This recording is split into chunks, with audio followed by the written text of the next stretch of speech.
Baik, Juan Jua Banta Karina. Hari ini saya kedatangan tamu silih saya yang bernama Samsudin Angkat. Kalau kita ingat, kita telusuri kehidupan beliau sebenarnya bisa menjadi motivasi bagi kita semua. Sebelum kita dengarkan bagaimana kisah hidup beliau, jangan lupa teman-teman untuk like dan subscribe. Jadi intinya, siapa bilang seorang anak miskin, yatim piatu lagi, tapi ternyata bisa menjadi salah satu petinggi di rumah sakit terkenal di Sumatera Utara.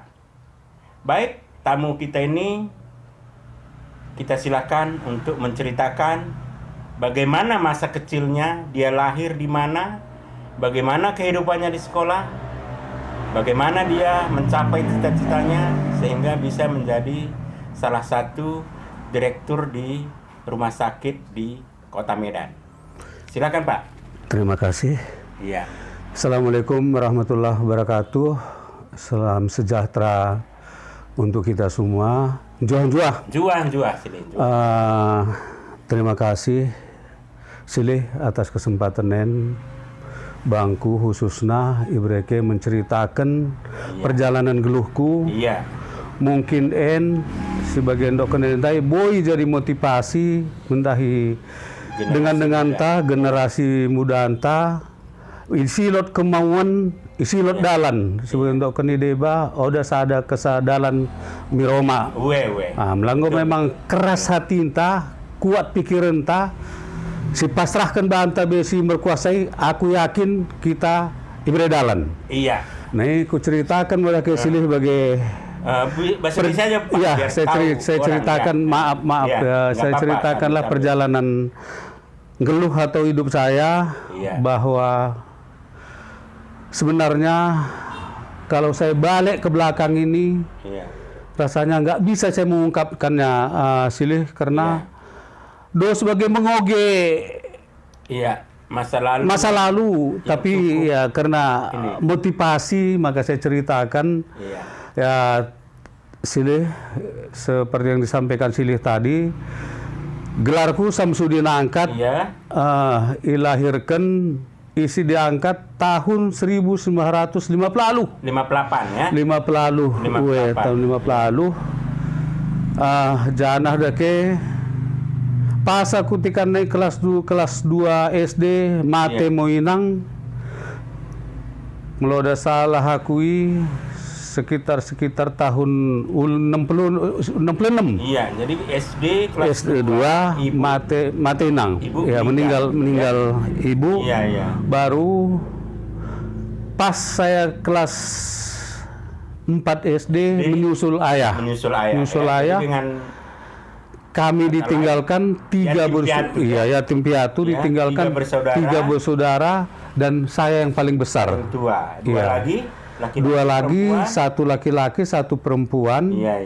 Dapat saya bayangkan itu, Pak, waktu itu orang datang untuk mungkin mengucapkan duka, tapi lebih orang ini lebih sedih dan lebih duka melihat kami yang tiga ini daripada kepergian orang tua kami ini. Melihat kami kecil-kecil. Itulah sekilas dulu masa kelahiran, tapi rupanya seperti yang sering kita dengar, kita yakin bahwa Tuhan itu yang Maha Kuasa itu tidak akan memberi apa cobaan kepada kita kalau memang kita tidak mampu. Dan memang di balik itu semua ada hikmahnya. Jadi setelah itu bagaimana? Jadi Silih mungkin ini nggak bisa saya ceritakan secara detail. Saya ringkas saja. Sesudah itu dengan bermacam-macam berhasillah saya menamatkan SD saya di Sidikalang. Sesudah tamat SD maka saya ini besar saya juga di Sidikalang dan juga di Sentebu. Sentebu itu Pak Barat Sentebu, Sibande. Setulu tali orang Jehe Pak Barat sekarang. Karena kebetulan Silih ibu saya kan berburu-berutu. Sama sama saya. Ibu saya kan berutu. Berburu-berutu. aslinya dari Setulu Tali orang Jehe, ya si Bande. Iya, iya. Dan mungkin ada juga yang lebih memperkaya diri saya lagi. Kebetulan mama saya itu, empung saya dari mak saya juga Buleleng dari kerajaan Sukarame. Jadi pernah tinggal di sana. Ya, ada juga karena adik mak saya juga ada di Sukarame, di Lembereng. Iya. Dan seterusnya ada juga memperkaya, mungkin empung saya dari mak saya juga berutongkir. Berutongkir. Jadi inilah mungkin memotivasi kita sehingga kita besar-besar dibesarkan oleh keluarga, dibesarkan oleh saudara. Karena masih kecil, tinggalkan kedua orang tua. Kan masih kecil. Istilahnya yatim piatu. Jadi besar saya itu di antara dua tempat, di Sidikalang dan di Sibande, Sentebu. Ya. Dan sudah itu ada beberapa saat saya waktu itu tidak melanjutkan sekolah sesudah tamat SD. Sempat berhenti ada 2 atau 3 tahun. Itulah saya selama itulah saya juga ditinggal di Sentebu ini sampai berladang di sana sampai ke pelosok, ke takal-takal lah istilahnya di sana. Iya. Jadi ceritanya ke SMP gimana?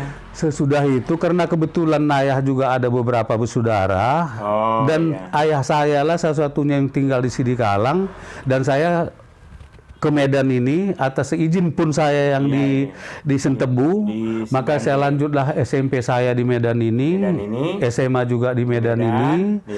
Sesudah tamat SMA, maka dengan kemurahan dibuat Allah Subhanahu wa taala, Tuhan yang Maha Kuasa, saya pada tahun 82 diterimalah menjadi ASN di Kementerian Kesehatan. Waktu itu pertama ditempatkan di Rumah Sakit Pirngadi. Pirngadi. Iya, sebagai staf di Rumah Sakit Pirngadi. SMA menjadi ASN atau PNS di Rumah Sakit Dinas Kesehatan ya. Departemen Kesehatan di Rumah Sakit Pirngadi. Penempatan pertama. Penempatan pertama, dan ini jujur tidak lepas dari jasa besar dari abang saya waktu itu, Sofian Buyung Angkat dan Abdul Qadir Angkat. Yang dua-dua ini memang punya peran. Buyung Angkat itu abang saya itu. Karena impal saya sama dia, ya. Brumani. Saya Brumani itu impal saya itu. Itulah. Abang saya juga itu.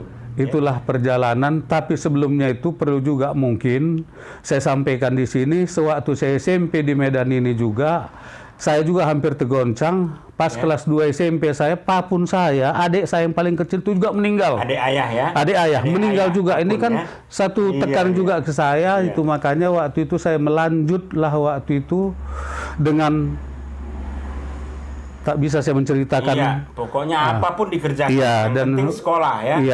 Sekolah ya. Pada waktu itu mungkin sulit diterima kalau kita ceritakan, tapi waktu itu saya sambunglah dengan bekerja semrautan, ikut bangunan, kerja bangunan ya, bawa beca.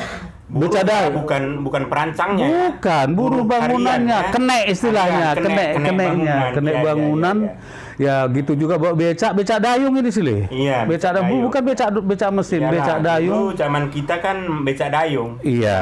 Bawa beca dayung. Itulah kerja saya pagi, sekolah saya pagi, pulang sekolah saya seraplah beca orang, sambil bawa beca sampai ke malam.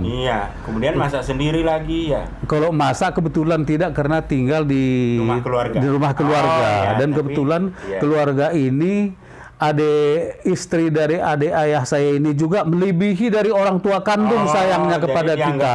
Sudah menjadi anaknya kandung dan ini berumah. Memang kalau dalam Pak itu kan anak. Dan ini memang dia yang melahirkan. Jujur saya bilang, Silih memang melebihi kayaknya sayangnya sama kita, berumaharaja. Di Medan ini. Di mana? Sekarang di masih Sukarame. Masih ada. Udah meninggal. Udah meninggal. Terima kasih kepada ibu itu. Begitulah. Tentunya pada saat itu kita bisa nggak bisa saya ceritakan memang. Begitulah perjalanannya. Akhirnya kita diterima di Kementerian Kesehatan, dan sesudah kerja di Rumah Sakit Pirngadi ini sekitar 8 tahun, bukalah rumah sakit Ada Malik, dan saya ikutlah rombongan pertama ke sana dimutasi ke rumah Iya. sakit yang baru. Saya udah ingat itu memang. Iya. Dan entah kenapa pula pada waktu itu begitu dibuka itu saya langsung dipercayakan waktu itu Humas Rumah Sakit Adam Malik sekaligus menjadi ajudan Pak Direktur pertama waktu itu Profesor Marwali Harahap di Rumah Sakit Adam Malik. Iya, iya. Humas. Iya, Humas Rumah Sakit Adam Malik sekaligus ajudan. Jadi kuliahnya gimana ceritanya? Kuliah. Tadi masuk pegawai taman SMA. Iya, kuliahnya S1-nya waktu itu sudah saya selesaikan waktu pas saya di Rumah Sakit Pirngadi. Pirngadi ya. Tahun 82 saya waktu itu masuk kerja, 83 saya udah lanjut ngambil S1 hukum. Karena tadi saya kan humas ini kan biasa juga harus punya wawasan. Iya. Kalau tamat SMA saja mungkin ya Iya. ada sih yang mampu, tapi kan biasanya humas ini kan apa juga ya. Iya, tapi mungkin ya jujur silih S1-nya penunjang, tapi pengalaman mungkin selama ini saya ditinggal sama orang tua ini jadi pelajaran sangat berharga yang tidak saya dapatkan di bangku Iya. kuliah. Iya, iya. Nah, sesudah itu sampai di Rumah Sakit Adam Malik dengan kepercayaan pimpinan, sesudah dipercaya humas beberapa tahun. Iya. Selanjutnya dipercayakan juga sebagai kasubag rumah tangga di Rumah Sakit Adam Malik. Oh, kasubag ini eselon 4. Eselon 4 ya. Eselon 4 ya. Dan waktu itu pun cukup lumayan juga dipercaya sama kita, ada sekitar 9 tahun itu Iya, Pak. lama ya. Iya. Kasubag ya. Ya, dan selanjutnya dilanjut lagi dipercayakan lagi kita menjadi Kabak Umum. Kabak umum. Kabak Umum itu Kabak umum eselon kepala 3. eselon 3. Eselon 3 naik menjadi Eselon 3 dan selanjutnya waktu itu kita sempat dimutasi jadi Kabak Perbendaharaan. Iya, iya. Tapi ini tidak lama, sekitar 6 bulan. Selanjutnya dipromosi menjadi Direktur Umum Direktur umum. dan Operasional. Eselon 2. Apa itu? Saya mulai menjadi Direktur Umum dan Operasional itu kalau saya tidak silap 2012. Iya ya, 2012. Diakhiri dengan 2020. 2020 ya. Iya, berarti Itu sekitaran kena faktor usia kan? iya, Faktor udah usia, pensiun. sehingga harus pensiun. Iya, Karena sekitar ASN itu ya maksimalnya pensiun 60 tahun. 60 Ya, ya, eselon 2. Beda kayak kami. Iya. Kalau kami di fungsional itu sampai 65 tahun. Iya, ya. iya. Sebenarnya Jadi, itu. Jadi itu ceritanya ya Pak. Iya, Angkat jadi, ya. Pak, maaf saya ralat sedikit ya. Pak, mungkin bukan 2012 tadi karena 6 tahun ya, jadi 2014 sampai 2020 Iya, berarti tapi 6 tahun. Iya. Jarang orang menjadi Iya. begitu lama dipercaya negara, pemerintah menjadi Menduduki salah satu jabatan dia. jabatan penting di rumah. Ini kan Adam Malik ini bukan rumah sakit daerah ya. Iya. Tapi ini rumah sakit pusat. Rumah ini, sakit kalau nggak pusat salah, ya. kelas A. Iya. Iya. Jadi sebelum kita lanjutkan, itu menarik sekali tentang riwayat hidup Pak Angkat ini. Ya, jadi bagi siapapun, adik-adik kami yang ada di daerah di Kabupaten Papua Barat atau dimanapun, seperti kita awali tadi di pembukaan, bahwa kekayaan orang tua, keadaan ekonomi orang tua bukan menjadi patokan keberhasilan seseorang ternyata. Itu terbukti dari Pak Angkat ini. Seorang anak yatim piatu, seorang anak yang cukup miskin, ditinggal orang tua pada saat masih kecil, membutuhkan kasih sayang, tapi karena motivasi kuat, kemauan tinggi, tentu didorong oleh kerabat-kerabat yang lain, tapi itu kan kerabat lain, bukan orang tua kandung gitu kan. Tapi bisa ya. Jadi sedikit lagi sini sampai udah pensiun gini kelihatannya sini happy aja ya. Happy aja ya. Iya. Jadi apa kira-kira yang bisa dikasih semacam ya motivasi lah kepada generasi kita ya. Mungkin orang secara umum keberhasilan kita ini belum apa-apanya, tapi kalau dibanding dengan orang lain dengan fasilitas segalanya, keberhasilan kita, Pak Angkat ini sudah sangat super gitu kan. Apa kira-kira yang bisa diberikan dorongan atau motivasi kepada generasi muda, khususnya dari kampung kita di daerah Papua Barat mungkin? Apa kira-kira? Terima kasih Silih. Kalau saya melihat dari pengalaman-pengalaman saya secara pribadi, tidak ada kata yang membilangkan saya tidak bisa. Iya. Di situ ada kemauan, di situ ada jalan. Ya. Itu saya buktikan kepada saya, seperti saya bilang tadi sama Silih. Ya. Saya tamat SD dulu, saya cita-cita tetap kemana pun saya mesti tamat SMP. Ya. Apapun saya tempuh, dengan jalan yang baik tentunya. Dan begitu juga sesudah tamat SMP, saya mesti SMA. Dan sesudah SMA, saya mesti bekerja. Sesudah bekerja, saya mesti selesaikan Sekolah S1. Dan SMP, alhamdulillah S2. selesai S1 saya 2 li. Iya. S1 Lanjut hukum lagi 1, S1 ekonomi 1, dan lanjut ke S2 ekonomi. Iya. Jadi Di mana ada kemauan, di situ ada jalan. Ya. Iya.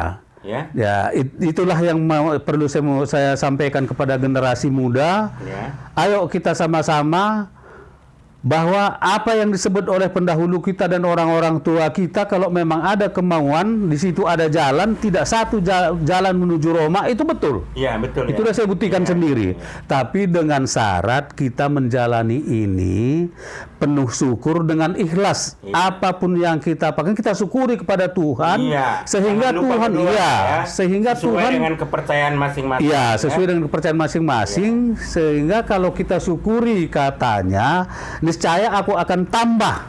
Iya. Ini perlu kita ingat dan kita ikhlas. Iya. Ikhlas itu apapun yang datang kita ikhlas menerima, dan apapun yang memang pergi dan keluar kita ikhlaskan aja. Iya. Itu aja prinsip mungkin Silih kalau saya dari dulu, sehingga saya tidak ada yang mau saya kejar, udah pensiun dengan tenang ini Lih.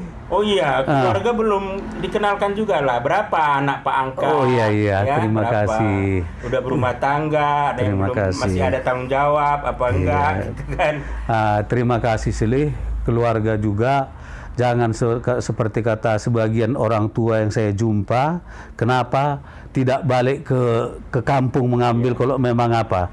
Tapi kebetulan rupanya Silih, saya turang Silih di rumah, Iya. berulubis, Berulubis, tapi udah ya. jadi beru-berutu nih. Iya, iya. Nah, udah jadi beru-berutu. Iya. Dan dari ini Silih kami dikaruniai sebenarnya 5 anak laki-laki. anak laki-laki. Tapi duluan dari kita 2 Silih, tinggal 3. Jadi laki-laki semua. Laki-laki semua. Enggak Dan ada perempuan. nggak ada. Jadi alhamdulillah Silih, yang 3 ini yang paling tua sekarang, dulunya tamat dari STPDN, Iya. sudah dipercayakan oleh Pak Wali Kota Medan, salah satu lurah Lih di Kota Medan ini. Lurah ya. Iya, jadi sebetulnya udah tidak bisa kita lagi ceritakan nikmat-nikmat yang diberikan Tuhan itu kepada kita. Iya. Kita ini kurang bersyukur kalau menurut saya sekarang. Iya, betul. Kalau saya Silih jujur, dengan karunia-karunia ini semua bisa kita hidup di Medan ini aja udah satu karunia Iya. yang tidak terbayangkan. Nggak pernah kita bayangkan. Tidak dibayangkan kalau Saya pun nggak pernah bayangkan saya tinggal di Medan kalau Iya. melihat latar belakang orang tua. Iya. Tapi karena kemauan yang tinggi, Iya. saya memang agak beda dengan latar belakang Pak Angka. Iya. Saya itu memang menempuh pendidikan itu sambil bekerja. Iya. Jadi saya sampai sarjana, kemudian disekolahkan negara, setelah saya pegawai ke Jakarta. Iya. Jadi agak beda sedikit, Iya. tapi penderitanya sama saja. Namanya buruh bangunan, buruh cangkol, dan lain sebagainya. Itu saya jalani juga waktu saya SMA, kuliah, kemudian pekerjaan-pekerjaan sampingan banyak yang saya lakukan. Iya, Jadi, iya. ya beda tentunya. Kenapa angkat saya kan beda ya. Iya. Jadi kalau saya lengkap orang tua saya, tapi pada saat saya kuliah, ayah saya sudah sakit-sakitan. Jadi bukan saya yang sekarang cerita, ini Pak. Iya. Lanjut yang tadi. Iya. Dua lagi gimana cerita anaknya Pak? Ya, Tadi. dua lagi, yang kedua sudah tamat selesai satunya tapi belum bekerja, dan yang paling kecil masih menempuh kuliah sekarang di salah satu perguruan di Medan ini Silih. Iya. Dan satu lagi mungkin kebanggaan kepada kita Silih, kebetulan Bre Silih ini SMA-nya 33 juga dari alumni SMA 1 ini. Oh, Lih. SMA 1 Ya, ya. satu kebanggaan. SMA 1. Ya, Ya, SMA 1 terkenal ya. iya, bisa pula Negeri. iya di Ya, Medan ini. Selain SMA 4, SMA 1 terkenal. Dan ini itu ya alhamdulillah berkat usaha kerja usaha mereka juga ini. Iya, iya. Ya, itu bisa ke SMA 1, alumni SMA 1. Cucunya berapa, Pak? Baru satu. Oh, baru satu ya. satu, dan alhamdulillah juga menantu kita itu juga petugas medis. Iya, iya. Di Bru Silih itu petugas Iya, medis di apa. Dan ada satu lagi Silih, memang masa lalu itu tidak bisa kita lupakan. Mungkin kalau kita bilang sekarang itu orang tidak yakin. Saya dulu waktu masih ke Sidikalang itu sekolah Lih, kami sering kali jalan Lih dari Sentebu Sibande ke Sidikalang Lih. Oh, iya. Jalan langsung. Jalan kaki dari Jalan Penjaratan. kaki, iya. Jalan kaki Dari ke Penjaratan. Kadang-kadang saya pun alami, sebenarnya hampir samanya kita sekolahnya kelihatan. Tapi kalau kami mungkin Lih jalannya dulu dari bukan dari Penjaratan. Dari Sibande masuk ke Sukaremeuru, terus ke Sidikalang. Iya. Dan bisa juga Lih kami dulu dari kilometer 20 motong dari dapur namanya Lih. Oh, tembuslah dia iya. ke kilometer 10 atau kilometer berapa itu? Dan dulu ke Medan ini nginap dulu sih di Kalang. Iya. Karena sih, waktu ya. itu satunya mobil nggak kemarin. ada mobil ke Medan. Jadi nginap satu dulu, hari. kalau saya ingat dulu ada namanya Kedai Simsim. Iya. Kami sering nginap di situ. Kedai Simsim ini Marga Solin yang punya. Iya. Ya. Iya. Itu dialami Pak Angkat. Iya, dialami. Jadi kalau ke saya waktu itu kebetulan ada Kedai Marga Angkat dulu Jalan Ujung, Kaltim juga. Kalau kami dari barat di sama-sama di Kedai jalan Simsim itu. Iya, Kalsim ya. Tidurlah di situ. Ya. Iya. Kemudian di jalan bawa bekal. Iya. Bekal itu kita taruh di sumpit. Iya. Di sumpit baka namanya. Iya, Ya. iya. Kita taruh. Mungkin itu dialami Pak. Dialami, juga, Lih. ya. Ke pekan pun kita biasa itu Lih, kita bawa cuma nasi di apa, baru nanti minta ikan rebus satu sama kuahnya minta piring. Iya, minta piring, itu ya. Betul. Itulah pengalaman-pengalaman. Karena zaman Lih. kita kuliah Pak Angkat kan mungkin sama aja. Kan tidak ada jajan. Iya, Tidak ada jajan. namanya uang harian yang dikasih Iya. orang tua. Saya sampai kuliah pun begitu. Nggak ada yang namanya ini tambahan uang jajan. Nggak ada. Ya, memang nggak Pokoknya ada. ya semampunya aja. Sehingga kekurangan itu kita yang harus bertanggung jawab untuk memenuhinya. Ya beda-beda lah jalan hidupnya. Ya. Iya, sih. Jadi ada lagi Pak Angkat kira-kira yang mau dijelaskan atau mau diceritakan, mungkin bermanfaat. Ya, Lih, silakan. Mungkin ada lagi yang mau diberitahu lah atau diceritakan sehingga generasi muda kita ini menjadi lebih paham bahwa semua orang bisa berhasil kalau ada kemauan. Ya, makasih Silih. Mungkin ada satu, karena ada beberapa kali orang juga bertanya, apa kira-kira kiat? Iya, kiat-kiat. Yang tanpa ada decking, ada segala macam. Jadi yang saya terapkan biasanya di tempat kerja ini juga berlaku untuk di pemerintah maupun non pemerintah, kita mesti disiplin. Iya. Disiplin itu malah kita curi, bukan waktu sesuai dengan disiplin yang diterapkan oleh perusahaan atau instansi. Kita mesti curi pertama, sebelum pimpinan kita datang, kita mesti ada udah di tempat. Iya. Dan sebelum pimpinan pulang, kita jangan pulang. Iya. Ini manfaatnya sangat besar. Dan ketiga, kalau pimpinan kita menyuruh kita, jangan ada kalimat membilangkan kita tidak bisa. Harus bisa. Tidak tahu. Pantang ya. Pantang. Harus kita kerjakan. Walaupun sebenarnya kita belum tahu, Iya. harus kita pelajari. Harus tahu atau kita kan ada tempat bertanya. Iya. Ini mungkin trik-trik kita sehingga ya misalnya kalau datang kita awalnya memang pimpinan kita ini tidak begitu perhatian, tapi kalau ditanya umpamanya entah sekretarisnya atau ajudannya, si Anu ada, yang ada si Anu, atau pas kembalinya pulangnya juga gitu, ada si Anu lagi, tidak ada, yang ada si Anu. Mungkin inilah satu trik untuk merebut hati pimpinan, tapi dengan catatan kita rebut hati pimpinan, tapi jangan mencelakakan orang lain. Iya. Itu Merebut tidak bukan artinya Benar. angkat telur ya. tidak Tapi membangun trust kepercayaan ya. dan kita biasakan jujur lih. Jujur dan kerjanya memang beres kita bilang. Iya, jujur Ya. dan jangan sekali-sekali kita menjelekkan orang lain. Iya, iya. Nah, itu tetap prinsip-prinsip saya lih dari dulu, sehingga jujur lih saya bilang tadi, saya lupa membilangkan bahwa saya berkarir di situ itu mulai dari eselon 5. Ini jarang orang lih. Iya. Eselon 5 itu dulu saya dapat ke waktu saya ditunjuk dari ke sekretaris subunit Korpri Iya. Rumah Sakit Adam Malik, Iya. sehingga saya masuk di eselon 5A. Jadi jenjangnya eselon 5, eselon 4, 3 sampai eselon 2. Eselon 2 ya. Iya, itulah. Ya, itulah memang Iya. karir tertinggi di Di- pemerintahan ini kan Iya. eselon 2 ya. Karena Iya. Sekda pun eselon 2 nih. Iya. Kalau bupati kan udah jabatan politis. Iya, Kalau kita mungkin. mengacu ke undang-undang sekarang ya. Jadi Iya. eselon 2 itu eselon tertinggi di, walaupun ada macam-macamnya. Ada ya di eselon 1, tapi mungkin udah politis Iya, dia ya. eselon ya. Iya, jadi mungkin lih, Satu ada, tapi mungkin di tingkat kabupaten nggak ada eselon 1 ya. iya mungkin ada khusus lih ini lih pesan untuk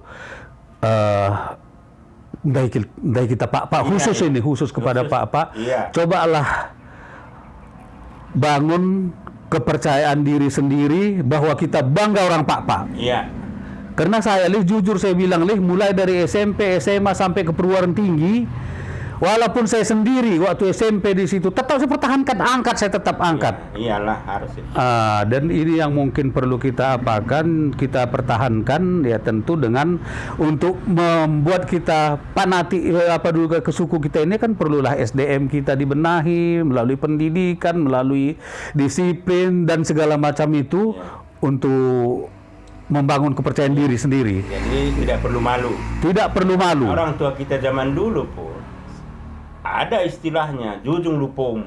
Iya. Itu artinya lupomu itu selain kemandirian, Iya. juga jangan pernah malu menjadi orang pak-pak. Iya. Orang pak-pak, marga angkat. Iya. Kalau dia marga angkat, marga ujung, marga Iya. itu, marga apa, dimanapun itu harus dipertahankan. Iya. Karena itu adalah identitas kita. Iya. Dan juga sebenarnya itu adalah kekayaan bangsa kita. Iya. Dengan beragamnya suku bangsa, beragamnya marga, itulah Indonesia Iya. sebenarnya ya.